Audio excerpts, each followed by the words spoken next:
ലോക്സഭയിലേക്കാണ് തിരഞ്ഞെടുപ്പെങ്കിലും LDFിൻ്റെ സ്ഥാനാർത്ഥികൾ ആരും ഞങ്ങൾ പിണറായി ഗവൺമെൻറ്റിൻ്റെ അംബാസഡർമാരാണെന്ന് എവിടെയാണ് പറഞ്ഞത്? പിണറായി ഗവൺമെൻറ്റിൻ്റെ പ്രതിനിധികളായിട്ടാണ് ഞങ്ങൾ നിങ്ങളുടെ മുമ്പിലേക്ക് വോട്ട് ചോദിക്കാൻ വരുന്നതെന്ന് എവിടെയാണ് പറഞ്ഞത്? ആരാ പറഞ്ഞത്? ആരെങ്കിലും പറഞ്ഞോ?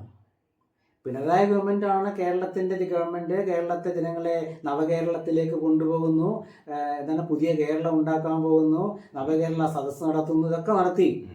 ആ നവകേരള സദസ്സും നവകേരളവും ഉണ്ടാക്കാൻ പോകുന്ന പിണറായി വിജയൻ നയിക്കുന്ന ഗവൺമെൻറ്റിൻ്റെ അംബാസഡറായിട്ടാണ്, പ്രതിനിധിയായിട്ടാണ് ഞാൻ നിങ്ങളോട് വോട്ട് ചോദിക്കാൻ വന്നെന്ന് ഏതെങ്കിലും LDF സ്ഥാനാർത്ഥി പറഞ്ഞിട്ടുള്ളത്? പറയാൻ പറ്റില്ല. അപ്പം എന്താ അവരെന്താ പറഞ്ഞത്? ഞങ്ങൾ LDF സ്ഥാനാർത്ഥികളാണ്, ഞങ്ങൾ LDF സ്ഥാനാർത്ഥികളാണ്. അവർ പറഞ്ഞ അവർ ജനങ്ങൾക്ക് മുമ്പിൽ വെച്ച് പറഞ്ഞെന്താ? നരേന്ദ്രമോദിയുടെ ഫാഷിസം. നരേന്ദ്രമോദിയുടെ ഫാഷിസം ശരി, കറക്റ്റ്. നരേന്ദ്രമോദിയുടെ ഫാഷിസത്തെ ഞങ്ങൾ എതിർക്കുന്നു. അപ്പം തിരിച്ച് പ്രതിപക്ഷം പറയാണ് നരേന്ദ്രമോദിയുടെ ഫാഷിസവും പിണറായി വിജയൻ്റെ ഫാഷിസവും ഞങ്ങൾ എതിർക്കുന്നു. ഇതിന് അഭിപ്രായ സ്വരൂപങ്ങളുടെ പിന്തുണ കിട്ടി.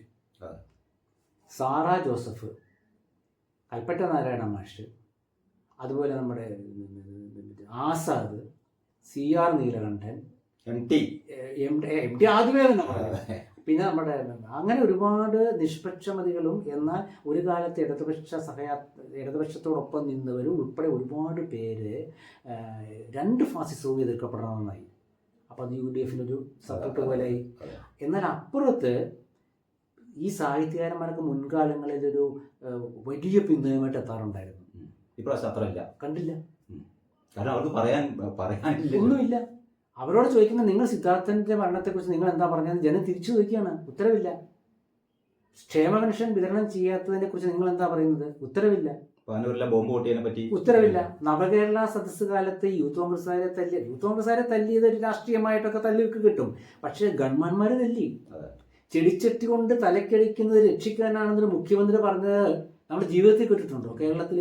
അതല്ല പിന്നെ ആവർത്തിച്ച് മറ്റേ പാനൂരിലെ രക്ഷിക്കാനെത്തിയത് സ്പൈഡർമാൻ വന്ന പോലെ പറഞ്ഞില്ലേ? അപ്പൊ ഇതൊക്കെ ജനം കേട്ടോണ്ടിരിക്കുകയാണ്. അപ്പൊ ജനത്തിന് മനസ്സിലായി ഇവർ പറയുന്നത് മുഴുവൻ നുണയാണെന്ന് മനസ്സിലായി. അപ്പോൾ നുണ ഒരു നല്ല രാഷ്ട്രീയ ആയുധമാണെന്ന് ഈ LDF ഗവൺമെന്റിലെ മാർക്സിസ്റ്റുമായിട്ട് കാണിച്ചു കൊടുത്തു. നുണയൊരു നല്ല രാഷ്ട്രീയമാണ്, അശ്ലീലം ഒരു നല്ല രാഷ്ട്രീയ ആയുധമാണ്. ഇതൊക്കെ അവർ കാണിച്ചു കൊടുത്തു.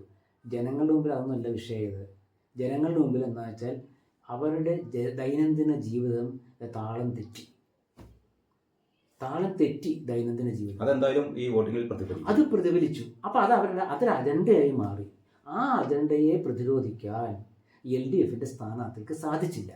അപ്പോൾ അവരെന്ത് ചെയ്തു? അവരവരുടെ മണ്ഡലങ്ങളിലെ അവനവൻ്റെ സ്വാധീനം മാത്രമായിട്ട് ഉയർത്തി അവനവനിസത്തിലേക്ക് അവർ പോയി.